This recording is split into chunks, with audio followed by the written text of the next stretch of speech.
Assalamualaikum warahmatullahi wabarakatuh. Eee, Nama saya Muhammad Sapri, saya dari kelas 62 akuntansi.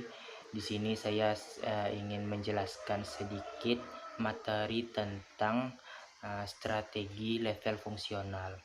Nah, apa itu pengertian dari strategi level fungsional? Strategi fungsional adalah pendekatan yang diambil setiap fungsional untuk mencapai sasaran dan strategi korporat atau bisnis dengan memaksimalkan produktivitas sumber dayanya. Lingkungan pembahasan strategi fungsional itu terdiri dari 5. Yang pertama, strategi pemasaran.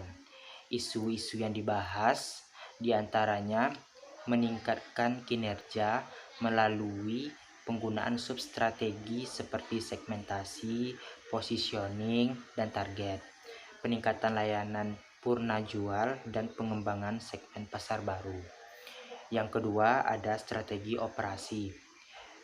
Tujuan dan isu-isu yang dibahas diantaranya meningkatkan kinerja operasi melalui penggunaan substrategi seperti program pengurangan biaya, pengurangan karyawan atau buruh, dan perkembangan berkelanjutan dan pengurangan siklus waktu kerja.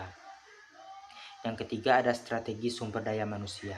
Strategi SDM ini membahas tentang meningkatkan kinerja operasi melalui penggunaan substrategi program motivasi, perencanaan jalur karir karyawan, pendidikan, dan pengembangan keterampilan serta peningkatan partisipasi. Yang keempat ada strategi teknologi.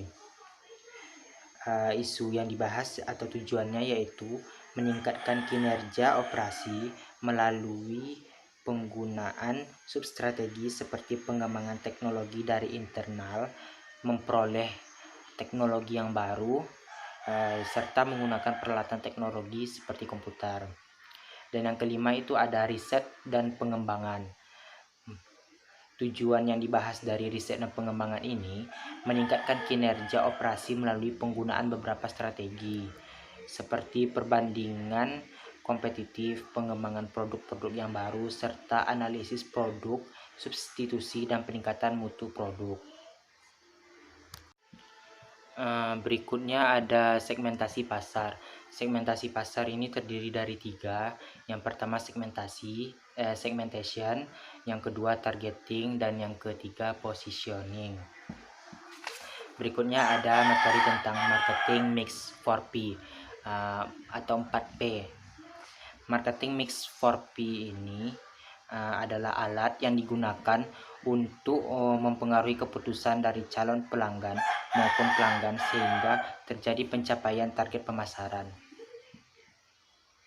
4P di sini yang pertama, P pertama itu produk, yang kedua ada promosi, yang ketiga ada price atau harga, yang keempat ada place atau tempatnya. Berikutnya ada strategi operasi. Strategi operasi di sini yaitu suatu visi fungsi operasi yang menetapkan keseluruhan arah atau daya dorong untuk pengambilan keputusan.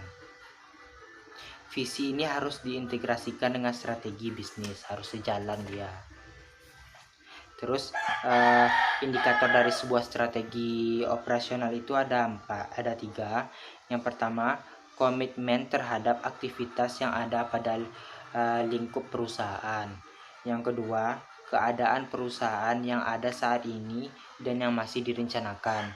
Dan yang ketiga, proses transformasi atau aktivitas organisasi bisa menjadikan masukan sebagai nilai tambah, kemampuan spesifik perusahaan dalam memberikan nilai tambah. Berikutnya ada strategi sumber daya manusia. Kebijakan dan strategi sumber daya manusia. Para manajer memanggil ahli kebijakan manajemen sumber daya manusia yang spesifik yang akan digunakan untuk mendukung tujuan strategi sumber daya manusianya. Demikian dari video singkat saya. Mohon maaf apabila ada kesalahan. Assalamualaikum warahmatullahi wabarakatuh.